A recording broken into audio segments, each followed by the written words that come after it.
నమస్తే, welcome to our channel. నేను సిరి. వైసీపీలో ఫైర్ బ్రాండ్గా పేరు తెచ్చుకున్న రోజా ఇప్పుడు మరి తన అకౌంట్ల నుంచి వైసీపీ తీసివేసేశారు.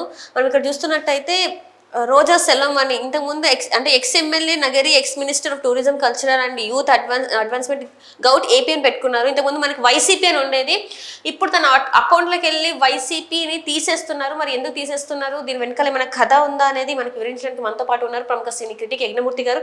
నమస్కారం సార్. నమస్తే సిరి. సార్, ఇప్పుడు చూస్తుంటే రోజా గారు మనకి తెలుసు తను ఎలా మాట్లాడతారు ఏంటి, వైసీపీ ప్రభుత్వం అంటే తను ఎమ్మెల్యేగా ఎంపీగా కూడా చేశారు. ఇప్పుడు మరి తన అకౌంట్లోకి వెళ్ళి వైసీపీని తీయడం వెనుక గల కారణాలు ఏంటంటారు? సో రోజా సెల్వమణి, సో మీరు అన్నట్టు తన ఎక్స్ ఖాతా నుంచి వైఎస్ఆర్సిపి అనేది తన పార్టీ, ఆమె ఇప్పటిదాకా ఆ పార్టీలో ఎలాంటి పాత్ర పోషించిందో మనందరికీ తెలుసు. సో మినిస్టర్గా, టూరిజం మినిస్టర్గా కూడా పనిచేశారు. చాలా ఆరోపణలు ఆమె ఎదుర్కొన్నారు.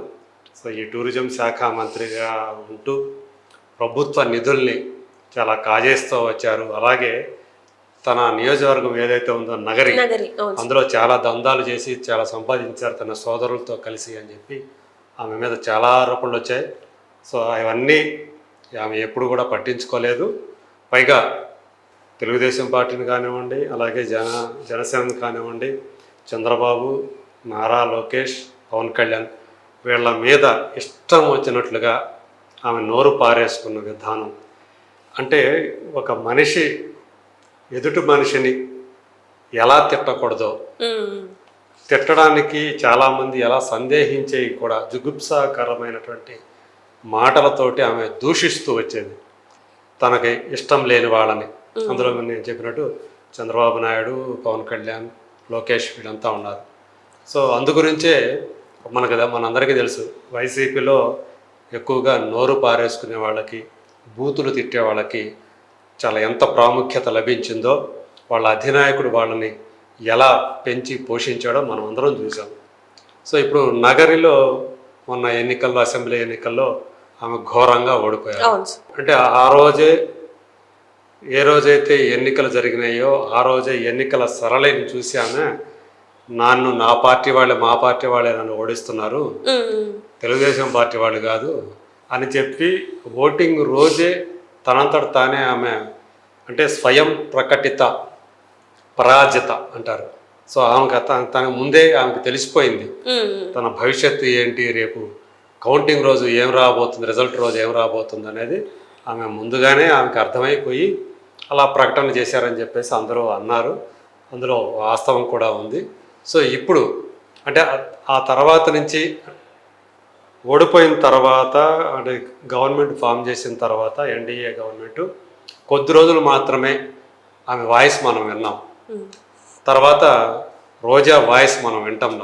అంటే ఇప్పుడు మనం చూసాము మన జగన్ గారు ఢిల్లీ వెళ్ళి ధర్నా చేసినా కూడా అప్పటి వరకు తను ఎంతో ఉత్సాహంగా అనిపించేది. తన పార్టీలో ఎప్పుడు కూడా చూసినా కూడా జగనన్న అని తిరిగి ఆ మనిషి ఒక్కసారిగా జగనన్న మరి అక్కడ ఢిల్లీ వెళ్ళి ధర్నా చేస్తున్నా కూడా ఓడిపోయిన తర్వాత కూడా ఎక్కడ కూడా తన పక్కన కనిపించలేదు.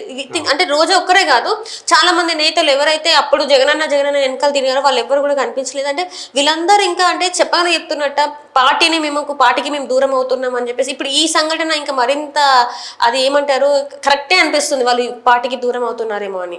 అంటే ఇప్పుడు అక్కడ ఉండి మళ్ళీ ప్రభుత్వాన్ని మళ్ళీ మనం ఎండగడుతూ ఉంటే రాబోయే రోజుల్లో చాలా కష్టాలు ఎదుర్కోవాల్సి వస్తుంది.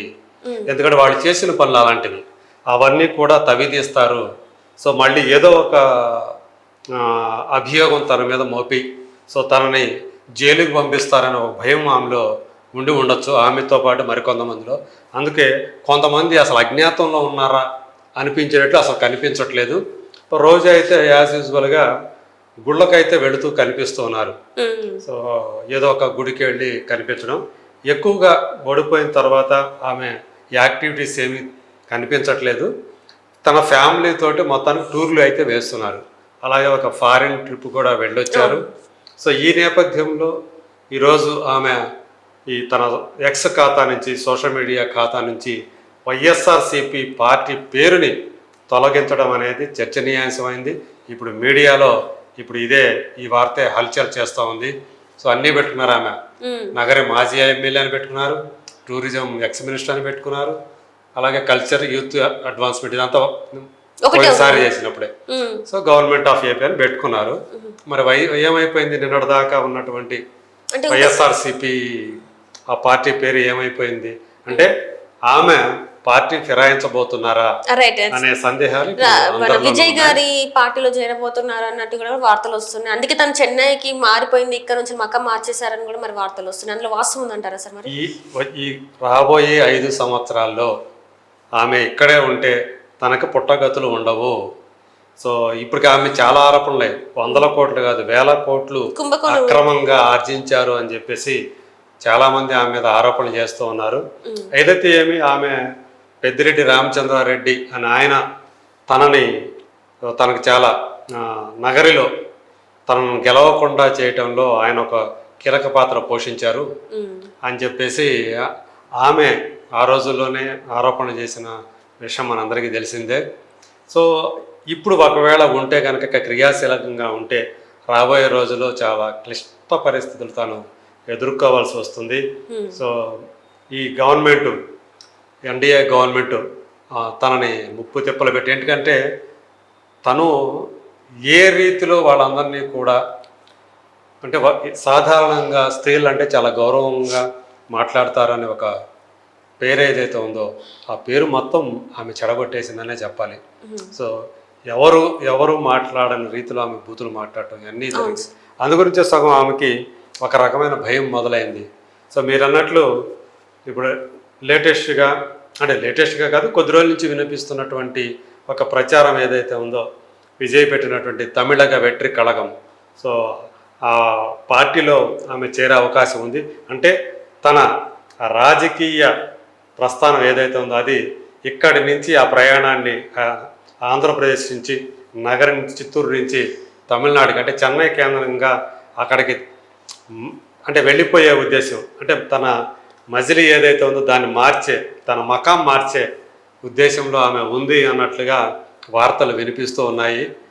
బహుశా ఇప్పటికే ఆమె ఏమన్నా ఆ పార్టీ నేతలతో అంటే విజయ్కి సంబంధించినటువంటి పార్టీ నాయకులతో ఆమె మాట్లాడింది.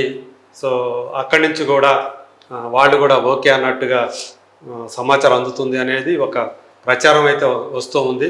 అక్కడ కూడా కోలీవుడ్ మీడియాలో కూడా సో రోజా విజయ్ పార్టీలో చేరే అవకాశాలు ఉన్నాయని చెప్పేసి వస్తున్నారు. కానీ ఆమెకు ఉన్న ట్రాక్ రికార్డ్ ఏదైతే ఉందో, సో ఆమె ప్రవర్తన ఏదైతే ఉందో దాన్ని దృష్టిలో ఉంచుకుంటే విజయ్ ఆమెను తమ పార్టీలోకి ఆహ్వానిస్తాడా అని కొంతమంది సందేహం వ్యక్తం చేస్తూ ఉన్నారు.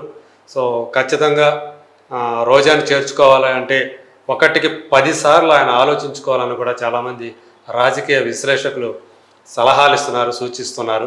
సో ఆమెను కనుక అందులో కనుక చేర్చుకుంటే కనుక పార్టీకి అంటే ఆమెకు ఒక పేరు ఉంది, ఐరన్ లెగ్ అనే పేరు ఉంది. సో ఏదో ఒకరోజు ఈ రోజు కాకుండా రేపైనా ఆ పార్టీకి కిందకి వెళ్ళిపోతుంది. సో అది ఈ రోజు హిట్ అయినా రేపు ఫ్లాప్ అవుతుంది అన్నట్టుగా ఆమె ఉంటే ఆ పార్టీ పరిస్థితి రోజు రోజుకి డౌన్ అయిపోతుంది అనేది ఒక పేరు ఆమె సంపాదించుకున్నారు. సో అందువల్ల ఆమెను చేర్చుకోకుండా ఉంటేనే మంచిది అని చెప్పేసి వాడు చాలామంది సలహాలు ఇస్తున్నారు.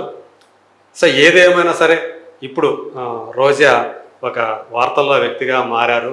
నిజంగా జగనన్న గెలవాలి, జగనన్న రాజ్యం, సో జగనన్న వస్తేనే మనందరికీ కూడా పండగ, మళ్ళీ ఖచ్చితంగా వస్తాడు అని చెప్పి ఊదరగొట్టి ప్రత్యర్థుల్ని ఇష్టం వచ్చినట్టు తిట్టిపోసి అన్ని రకాలుగా కూడా అంటే రోజా అంటే అమ్మో రోజా నోరు తెరిస్తే మనం భరించలేము, ఆ కంపుని భరించలేము అన్నంత కీర్తి ప్రతిష్టలు సంపాదించుకున్నటువంటి ఆమె ఇప్పుడు చాలామందికి ఏమో ఆశ్చర్యం కలిగించట్లేదు.